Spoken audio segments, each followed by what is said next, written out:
Hola, buenos días. Mi nombre es Aida y hoy les voy a hablar un poco sobre lo que aprendimos en el semestre de la materia de estadística administrativa. Bueno, pues para empezar, creo que es muy importante saber qué importancia tiene la estadística y la importancia de la estadística en los negocios. Es importante la estadística porque permite una descripción más exacta, nos obliga a ser más claros y exactos en nuestros procedimientos y en nuestro pensar. Permite resumir los resultados de manera significativa y cómoda. Es decir, la estadística nos ayuda a tener resultados más claros, los procedimientos más claros, todo más claro y organizado, para que no tengamos pierde y sepamos, qué significa cada cosa y así sucesivamente. Ahora, la importancia de la estadística en los negocios, pues esto es importante porque ya he dicho, las empresas y negocios manejan muchos datos y es importante tener una buena administración, una buena organización y así. Básicamente es importante porque ayuda a lograr a las empresas una adecuada planeación y control apoyando a los estudios de pronósticos, presupuestos, entre otras cosas, ¿no? Dentro de la estadística vimos cosas muy importantes como la estadística descriptiva, la probabilidad, el muestreo, la experimentación y hipótesis de pruebas, entre otras cosas, pero pues estas fueron las principales. Uno de los primeros temas que vimos fue la estadística descriptiva, que es un conjunto de técnicas numéricas y gráficas para describir y analizar un grupo de datos sin extraer conclusiones, interferencias, sobre la población a la que pertenecen. Esta nos habla acerca de la tabulación de datos, su presentación en formas gráficas o ilustrativas, el cálculo de medidas descriptivas. Dentro de la estadística descriptiva vimos la distribución de frecuencias, que tiene el fin de explicar cómo se usan los métodos tabulares y gráficos para resumir datos cualitativos. Una distribución de frecuencias es un resumen tabular de datos que muestra el número de frecuencias de elementos de cada una de varias clases que no se superponen. Uno de los principales ejercicios que empezamos a realizar fueron con los datos de la lista de la canasta básica. Para empezar, realizamos una distribución de frecuencias de los precios de la canasta básica de México. Como se muestra en esta tabla, esta fue la tabla que creamos con la lista de productos de la canasta básica. Es una distribución de frecuencias y pues para eso utilizamos datos como los límites reales de clase, que constaba de dividir más o menos los precios. Todos los precios que había, por ejemplo, de 1.70 pesos a 10 pesos y así sucesivamente hasta el precio más alto.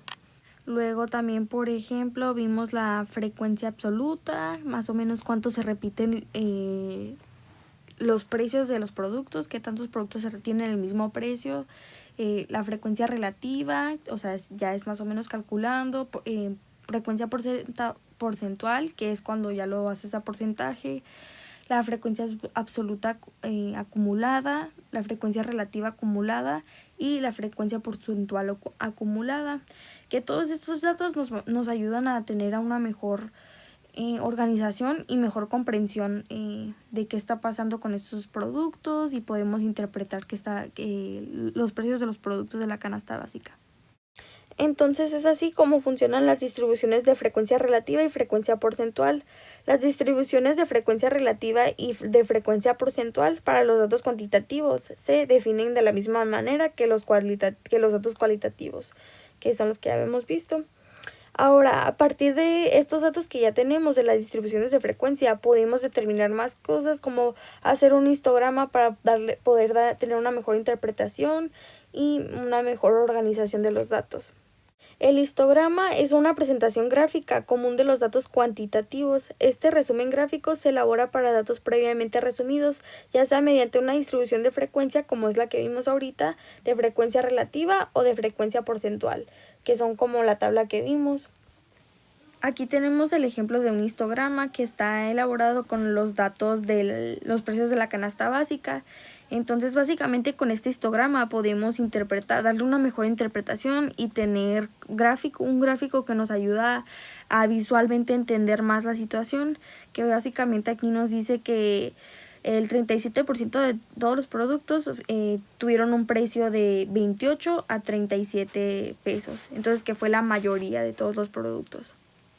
Otro de los temas que se habló fueron sobre las medidas de posición o localización, que a lo mejor no las conocíamos así, pero muy probablemente ya las conocíamos, que son la media, la mediana y la moda. Este semestre también vimos una introducción a la probabilidad dentro de la estadística. Vimos cosas como los experimentos, las reglas de conteo y asignación de probabilidades. También se habló de los eventos y sus probabilidades, algunas relaciones básicas de probabilidad y la probabilidad condicional. Un tema importante que vimos fue la estimación por intervalo, que aquí vimos acerca de la media poblacional sigma conocida, que nos indica que para obtener una buena estimación por intervalo para la media poblacional se necesita la desviación estándar poblacional sigma o la desviación estándar muestral S a efecto de calcular el margen de error. Es básicamente que sí son fundamentales el margen de error y la estimación por intervalo. Ahora, la media poblacional sigma desconocida sería lo contrario a la conocida, ya que suele no contarse con una buena estimación de la desviación estándar poblacional y pues no se puede calcular bien. De los últimos temas que vimos fueron las pruebas de hipótesis, que aquí pudimos entender temas como la formulación de la hipótesis nula y alternativa, los errores tipo 1 y tipo 2 y la prueba de hipótesis y toma de decisiones. Hipótesis nula y alternativa. La hipótesis nula nos habla acerca de un parámetro poblacional, tal como una media poblacional o una proporción poblacional. En cambio, la hipótesis alternativa es una declaración que contradice lo que establece la hipótesis nula, o sea, es lo contrario. Por ejemplo, la hipótesis nula se usa más como hipótesis de investigación. Las dos primeras formas de prueba de hipótesis son la prueba de colas y ya también vimos más adelante se verán los errores tipo 1 y 2, como lo vemos en esta imagen. Pues en esta imagen que vemos aquí podemos ver acerca de la hipótesis nula y la hipótesis alternativa y nos habla básicamente, por ejemplo, en la primera fila podemos ver que cuando la hipótesis nula es aceptada, si la hipótesis nula es verdadera, la conclusión es correcta. Pero si la hipótesis alternativa es verdadera, se comete un error de tipo 2, es decir, es aceptada cuando es falsa. Entonces aquí nos habla más acerca de los tipos de errores, si es el tipo de error 1 o el tipo de error 2. En la segunda fila nos podemos dar cuenta que la conclusión es rechazar la hipótesis nula, y si la hipótesis nula es verdadera, se comete un error de tipo 1, es decir, la hipótesis nula es rechazada cuando es verdadera.